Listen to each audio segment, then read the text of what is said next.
मैं 239वीं रैंक प्राप्त की है। ये मेरा थर्ड अटेम्प्ट था और सेकंड मेंस था। इस प्रयास में मैंने 239वीं रैंक अर्जित की है और मेरी सफलता में मेरे परिवार का बहुत बड़ा योगदान है। इसमें कि विशेष तौर पर मेरी मम्मी, मेरे पापा और मेरी बहनों का बहुत बड़ा योगदान है। इसके अलावा मेरी सफलता में मेरे मामा जी का भी बहुत योगदान है। मेरी मौसी और अंकल जी ने भी काफ़ी सहयोग किया है। और मैं अपने दोस्तों और गुरुजनों का भी आभारी हूँ। और बाकी मैं जूनियर्स को या जो एस्पिरेंट्स तैयारी कर रहे हैं उनके लिए मेरा एक ही मैसेज है कि यार एग्ज़ाम टफ है, सिलेबस बहुत वास्ट है, लेकिन ऐसा नहीं है कि इम्पॉसिबल है।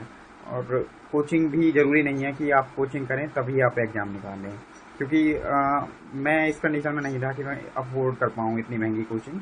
तो मैंने सेल्फ ही स्टडी की थी, मोस्टली सेल्फ स्टडी की थी। सिर्फ ऑप्शनल के लिए मैंने कोचिंग की थी, बाकी मोस्टली सेल्फ स्टडी की थी। और आंसर राइटिंग के लिए मैंने एक दृष्टि कोचिंग है उसकी मेंटरशिप ज्वाइन की थी। तो मेरा मैसेज यही है कि भाई आप अपनी सेल्फ स्टडी पर रिलाई कर सकते हैं।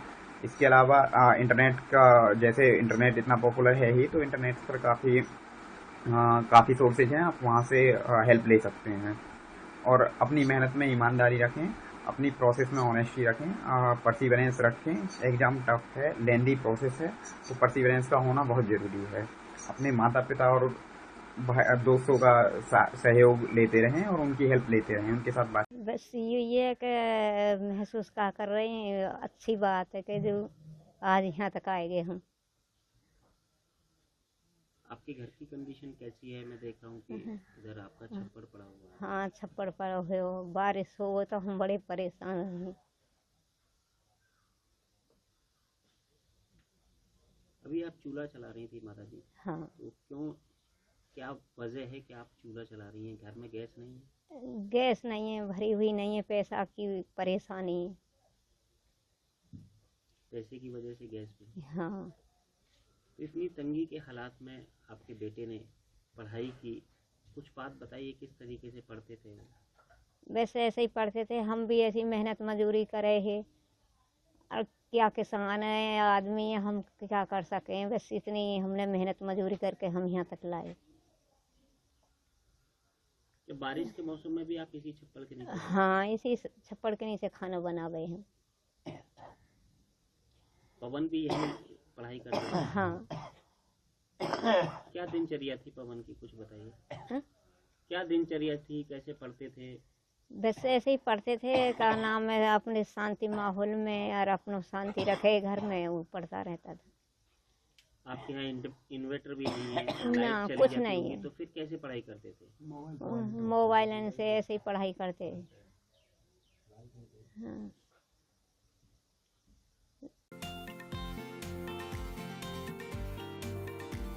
नियमितता बहुत जरूरी है, कंसिस्टेंसी, कि आप जो भी मेहनत कर रहे हो 6 घंटे 8 घंटे उसको डेली करें आप। कंटिन्यूस मेहनत है और वही साथ में लक भी एक बहुत बड़ा फैक्टर होता है यूपीएससी के एग्ज़ाम में। बीच में फेलियर आते हैं तो वो आएंगे, they are part of life. तो वो हमको आपको एक्सेप्ट करना पड़ेगा। फेल हुए हैं तो दोबारा उठना पड़ेगा, दोबारा से तैयारी चालू करनी पड़ेगी फिर से, और नियमित रूप से मेहनत करनी पड़ेगी। अगर हम स्टैटिक नॉलेज हमारी अच्छी है और जो बेसिक सोर्सेज हैं वो हमने अच्छे से कवर किए हैं और करंट अफेयर्स भी हमने मोर और लेस किया है, तो आई थिंक कोई मुश्किल नहीं है इस पेपर को निकालना। तो मेरा नाम अनन्या है। मैं महबूब नगर डिस्ट्रिक्ट तेलंगाना से आती हूँ और मेरा ग्रेजुएशन मिरांडा हाउस ज्योग्राफी से हुआ था 2021 में। उसके बाद मैंने 2 साल प्रिपेयर किया यूपीएससी के लिए और ये मेरा पहला अटेम्प्ट है। यूपीएससी में 8th रैंक के लिए मैं बोलना चाहूँगा कि नियमितता बहुत जरूरी है, कंसिस्टेंसी, कि आप जो भी मेहनत कर रहे हो 6 घंटे 8 घंटे उसको डेली करें आप। ब्रेक लें बीच में, वो ज़रूरी है, जैसे 7 दिन में 1 दिन का ब्रेक ले लें, बट मेहनत करते रहें। और अगर बीच में फेलियर आते हैं तो वो आएंगे, they are part of life. तो वो हमको आपको एक्सेप्ट करना पड़ेगा। फेल हुए हैं तो दोबारा उठना पड़ेगा, दोबारा से तैयारी चालू करनी पड़ेगी फिर से, और नियमित रूप से मेहनत करनी पड़ेगी। तो कंसिस्टेंसी और परसिवरेंस बहुत ज़रूरी है इसमें। मोबाइल माना जाता है कि काफ़ी घातक है पढ़ाई के लिए, लेकिन किस तरह से इसका फ़ायदा यूज़ कर सकते हैं? यूपीएससी की तैयारी में मेनली तो बेसिक बुक्स हैं जिनसे पढ़ना चाहिए, और जो भी हार्ड कॉपी मटेरियल जो मिलता है उससे पढ़ना चाहिए। और हालांकि अब ऑनलाइन क्लासेस और और भी जैसे मोबाइल से रिलेटेड रिसोर्सेज हैं वो भी हेल्पफुल हो गए हैं। अगर आपकी फ्रिक्वेंसी उनसे मैच करती है कि आपको उनसे फ़ायदा हो रहा हो तो आप उनसे भी करिए। मेरे लिए ज़रूरी था कि मैं हार्ड कॉपी से पढूं, तो जो कुछ भी मेरे पास होता था मटेरियल, मेरे पास प्रिंटर है, मैं प्रिंट कर लेता था और हार्ड कॉपी से प्रॉपर अंडरलाइन करके पढ़ता था और उसी को वापस रिवाइज करता रहता था। अब जो बच्चे तैयारी कर रहे हैं उनके लिए क्या मैसेज देना चाहेंगे, किस तरह से वो तैयारी करें? आ, मैं उनके लिए यही मैसेज देना चाहूँगा कि अगर आप डिटरमाइंड हैं कि आपको बनना ही है, सिविल सर्विसेज क्वालिफाई करना है आपको, तो आप मेहनत करिए, करते रहिए। आपको कंसिस्टेंसी बहुत ज़रूरी है। जॉब के साथ पढ़ाई करने में मेरे सीनियर्स ने मेरी हेल्प की, मेरे बैचमेट्स ने मेरी हेल्प की और उन सभी ने कोशिश की कि मैं पढ़ाई भी कर सकूं और जहां मैं काम कर रही हूं वो भी अच्छे से हो पाए। तो सभी का इसमें सहयोग रहा कि मैं ये कर पाई। मेहनत लगी, वो उसमें मना मैं नहीं कर पाऊंगी, लेकिन बिल्कुल बाकी सबका बहुत सहयोग रहा जिसकी वजह से आज मैं यहाँ पहुंची हूँ। बहुत सारे लोगों का रहा है, मेरे माता पिता का, मेरी पूरी फैमिली का, मेरे टीचर्स का, मेरे सीनियर्स का भी, सभी का बहुत अहम श्रेय रहा है। सबसे टफ एग्जाम माना जाता है यूपीएससी का, किस तरीके से आपने प्रिपरेशन की थी? आपने कम एज में इसको क्लियर कर लिया है। जो दर्शक देख रहे हों, जो लोग जानना चाहते हैं तो क्या बताएंगे, कैसे प्रिपरेशन की थी, कहाँ कोचिंग की थी, क्या पढ़ाई के बाद आपने सोचा था? सर, एग्जाम को एनालाइज किया सबसे पहले तो पिछले वर्षों के पेपर्स देखे, समझा किस प्रकार के क्वेश्चन आते हैं, उस तरह से फिर पढ़ने की कोशिश की। अपनी गलतियों से भी सीखा। ये मेरा 3rd अटेम्प्ट था, दोस्तों से डिस्कस करता था। जी सर, मैंने कोचिंग ली थी। मैंने जब कॉलेज में 3rd ईयर में था तब मैंने शुरू की थी पढ़ाई। 3 बार आपने कोशिश करी, कई जी लोग सर। क्या है कि हार मान लेते हैं जब उनका 1-2 बार परीक्षा, क्या कहेंगे आप? सर, मेरे ख्याल से कुछ लोगों की मजबूरियां भी होती हैं, परंतु अगर दिख रहा है कैसे इम्प्रूव करा जा सकता है, अगर अपनी गलती समझ आ रही है तो मेरे ख्याल से कोशिश करनी चाहिए। अच्छा मौका मिलता है। कई लोग 5वीं या 6ठी बार में भी बहुत अच्छे से क्लियर कर लेते हैं। मैंने ये तो कभी नहीं सोचा था कि टॉप 20 में आऊँगी। हर एस्पिरेंट की तरह यही आशा थी कि बस लिस्ट में नाम आ जाए। तो ये बहुत ही बड़ा मोमेंट है मेरे लिए भी और मेरी फैमिली के लिए भी।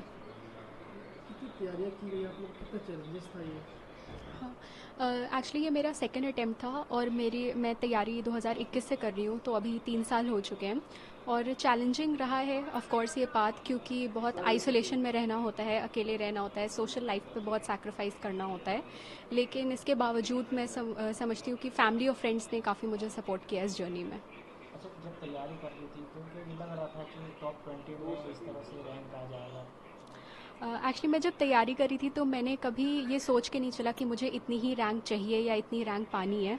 मैं हमेशा इस चीज़ में बिलीव करती हूँ कि हम सिर्फ हार्ड वर्क कर सकते हैं, बाकी रिजल्ट्स ऊपर वाले के हाथ में होते हैं और लक ऊपर वाले का हाथ में होता है। तो टॉप 20 कभी माइंड में नहीं था, वो तो बाय गॉड्स ग्रेस ऐसा हो गया। तो 2023 अटेम्प्ट का जो पैटर्न था पेपर का वो थोड़ा डिफरेंट था और इस वजह से सब काफ़ी डर भी गए थे प्रीलिम्स को लेकर के। लेकिन मेरा मानना यही है कि अगर हम स्टैटिक नॉलेज हमारी अच्छी है और जो बेसिक सोर्सेज हैं वो हमने अच्छे से कवर किए हैं और करंट अफेयर्स भी हमने मोर और लेस किया है, तो आई थिंक कोई मुश्किल नहीं है इस पेपर को निकालना। नहीं, खुशी तो बहुत है क्योंकि मतलब it's a dream come true ना। मतलब 19 रैंक आना इज लाइक कि आप सर्विस में आईएएस में सबको जाना होता है, तो इट इज़ समथिंग दैट मेरी सोच से परे है। मतलब what can I ask more, मतलब ज़रूरत से ज़्यादा ही है मिला है। और जहाँ तक बात होती है श्रेय का, तो श्रेय तो एक कलेक्टिव अप्रोच है। मेरे घर वालों ने, मेरे दोस्तों ने, काफ़ी करीब के कुछ दोस्त हैं, तो उन लोगों ने भी काफ़ी मदद करी। तो एक कलेक्टिव श्रेय मैं दूंगा सबको, जितने भी मेरे close near and dear ones हैं। ये रैंक हासिल करने के लिए किस तरह की मेहनत आपने की है?